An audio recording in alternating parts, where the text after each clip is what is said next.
Hello student, good morning. I am Mohammad PGT जीव विज्ञान doctor CV Shukla memorial college मुस्लिमान होता। आज हम क्लास 12 की बायोलॉजी पढ़ाएंगे, जिसमें आज का जो टॉपिक हमारा है वो रहेगा structure of the ovule megasporangium.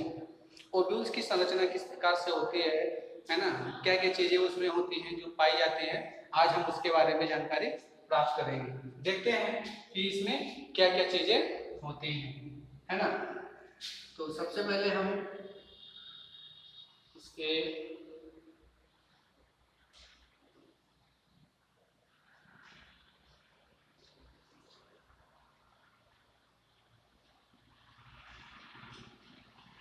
ये चीज ध्यान से देखें कि इसमें क्या क्या चीजें पाई जाती हैं, है ना। ये जो है ये जो होता है वो स्टिग्मा होता है, इसे हम क्या कहते हैं, स्टिग्मा कहते हैं। इसके अलावा इसमें ये जो यहाँ का जो स्थान होता है स्टाइल होता है, यहाँ पे इसके बीच में इस स्थान पर जो ये पाया जाता है ना, ये उसकी होती है ओवरी। ओवरी होती है, ये ओवरी होती है, और ओवरी के अंदर ही जो ओव्यूल्स होते हैं, जो अंडाणु होते हैं, वो डेवलप होते हैं। इसके बीच में कुछ इस तरह की संरचना होती है जो पाई जाती है ना। ये जो है ये क्या होती है, ये इसमें जो ओव्यूल्स होते हैं, जिसे हम क्या कहते हैं, एग के नाम से जानते हैं, वो पाया जाता है। तो ये इसकी संरचना होती है। इसके अलावा भी हम देखते हैं कि ये एक विशेष प्रकार की बहुत ही व्यापक रूप में जब हम देखते हैं तो ये इस तरह से कुछ बना हुआ होता है, प्रतीत होता है। जो ओव्यूल्स होते हैं वो कुछ इस प्रकार से बने हुए होते हैं, और इसमें कुछ इस तरह की संरचनाएं जो होती हैं वो पाई जाती है ना। ये चीज होती है, और इसके बीच में इसका जो न्यूक्लियस भाग होता है वो इसमें पाया जाता है ना। और कुछ इस तरह की संरचनाएं जो हैं वो भी इसमें पाई जाती हैं, जो होती हैं। ये जो इसका ये भाग होता है, जो यहाँ का ये फीचर होता है, इसे हम क्या कहते हैं, न्यूक्लियस के नाम से जानते हैं। ये फीचर जो होता है वो क्या होता है, न्यूक्लियस होता है ना। और इसमें ये जो संरचना होती है जिसे हम क्या कहते हैं, एंटीपोडाल। एंटीपोडाल सेल होते हैं, है ना। एंटीपोडाल सेल ही बाहर क्या होते हैं, नई कोशिकाओं में तब्दील होते हैं, नए जो अंडाणु होते हैं जो बनते हैं वो उसमें परिवर्तित हो जाता है ना। और हम देखते हैं ये जो भाग होता है इसमें ये जो संरचना होती है वो एक एम्ब्रियो शेप की होती है। ये एम्ब्रियो शेप होता है। ये जो संरचना होती है, पूरी जो संरचना होती है वो किसकी होती है, वो एम्ब्रियो शेप की होती है। ये पूरी संरचना जो है वो किसकी है, वो एम्ब्रियो शेप की होती है ना। और इसके मध्य में ये जो संरचना होती है इसे हम पोलर न्यूक्लियाई के नाम से, पोलर न्यूक्लियाई के नाम से जानते हैं, जो इसमें पाया जाता है, जो इसमें होता है। वहीं हम देखते हैं कि इसमें और भी चीजें जो होती हैं वो पाई जाती है। इसमें सिंगरेट्स जो होते हैं जो पाए जाते हैं, इंग्रेडिएंट्स होते हैं जो पाए जाते हैं, इसको कवरिंग का काम करते हैं। तो ये अंडाणु होता है। अब यहाँ हम देखते हैं कि इसमें से एक ऐसी संरचना होती है, पतली सी नली होती है जो इससे होकर के इस भाग में प्रवेश करती है। यहाँ से होते हुए वो इस भाग में प्रवेश करती है, और इधर से होकर के ये जो संरचना इसे घूम कर आती है, इसी से होकर के वो इसमें जाकर के जुड़ती है। और यहाँ पर उपस्थित जो एक्स होते हैं, क्या होता है, जो एक्स होते हैं, है ना, वो उसको क्या करते हैं, फर्टिलाइज कर देते हैं। इस भाग को फर्टिलाइज करते हैं, यानी कि ये जो संरचना है ये पूरा उसी की संरचना है जिसको वो क्या करता है, फर्टिलाइज करता है ना। तो ये चीज हो गया। वहीं हम दूसरी चीज की बात अगर करें, दूसरी चीजों के बारे में अगर हम बात करें तो पोलन ग्रेन की अगर हम बात करते हैं, पोलन सेक की अगर आप बात करें तो वो थोड़ा इससे अलग होता है। Structure of the pollen sac, structure of the pollen sac, structure of the pollen sac की अगर हम बात करें तो वो कुछ इस तरह से बनी हुई होती है। ये जो है कुछ इस तरह से ये बनी हुई संरचना होती है ना। जिसमें जो वेस्कुलर गार्ड्स होते हैं, जो इसके मध्य में जो संरचना होती है वेस्कुलर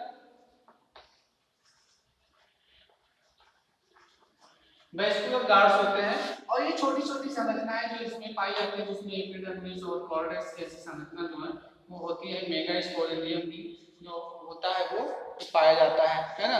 कंडक्टिंग जो स्टैंडर्ड्स जो होते हैं, जो इसको जोड़ने का काम करते हैं,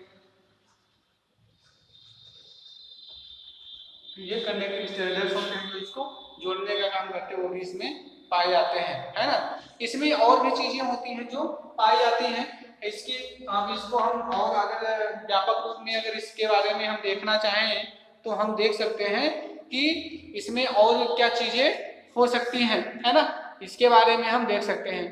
तो इसमें इस भाग, इसका जो ये क्षेत्र होता है, इसका जो ये रीजन होता है, उसमें जो एपिडर्मिस होती है वो पाई है। ये जो भाग होता है ये एपिडर्मिस का क्षेत्र होता है, ये एपिडर्मिस का भाग होता है ना।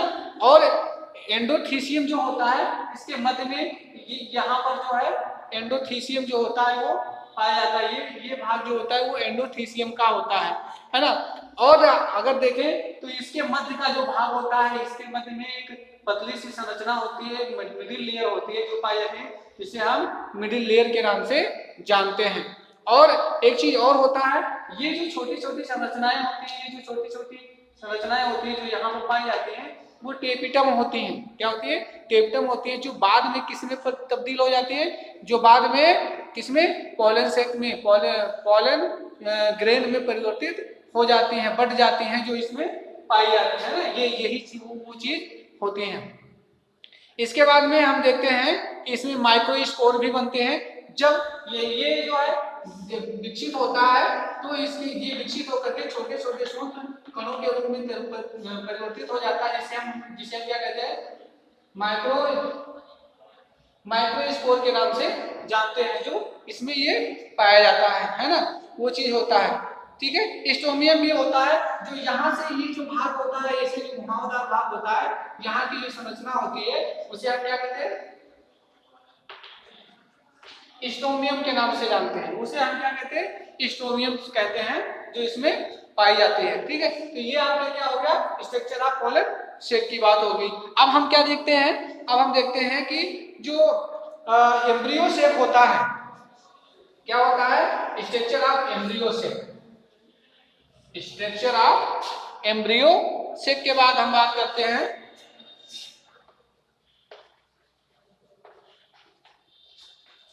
एम्ब्रियो सेक की बात करते हैं। अब एम्ब्रियो सेक किस प्रकार से होता है, अब एम्ब्रियो सेक को हम ऐसे देखते हैं कि कुछ वो इस तरह से होता है, वो ही जो है कुछ इस तरह से बना हुआ होता है ना। ये एम्ब्रियो सेक की संरचना होती है, जिसमें जो एंटीपोडाल होते हैं, जो एंटीपोडाल सेल्स होते हैं वो पाई जाती है। ये चीज होती है, इस तरह से ये बनी होती है, जिसे हम क्या कहते हैं, जिसे हम एग के नाम से जानते हैं, है ना। ये जो भाग होता है ये क्या होता है, एग, यानी कि जो अंडाणु होते हैं वो पाए जाते हैं। इसके मध्य में यहाँ पर जो है एक बड़ी सी संरचना होती है, जिसे हम क्या कहते हैं, सेकेंडरी न्यूक्लियस। सेकेंडरी न्यूक्लियस के नाम से जानते हैं, जो यहाँ पर पाई जाती है। ये सेकेंडरी न्यूक्लियस होती है ना। और इसके बीच में ये इस तरह की यहाँ पर एक पतली सी लेयर होती है। ये पतली सी जो लेयर है, ये इसमें जो है पाई जाती है, उसे क्या कहते हैं, सेंट्रल सेल के नाम से जानते हैं। सेंट्रल जो सेल होती है वो ये जो भाग होता है वो सेंट्रल सेल होता है, जो इसमें पाया जाता है। ये अंदर का, ये बाहर जो इसको कवर किए हुए रहता है वो तो कवरिंग कह सकते हो, वो मेम्ब्रेन कह सकते हो, है ना, जो इसमें होती है। यहाँ पर हम देखते हैं कि कुछ इस तरह से संरचनाएं जो है वो बनी हुई होती है, जिसे हम क्या कहते हैं, इसके बीच बीच में भी न्यूक्लियाई होते हैं, न्यूक्लियस होते हैं। इसे हम एंटीपोडाल प्रतिमुख कोशिका जिसे कहते हैं।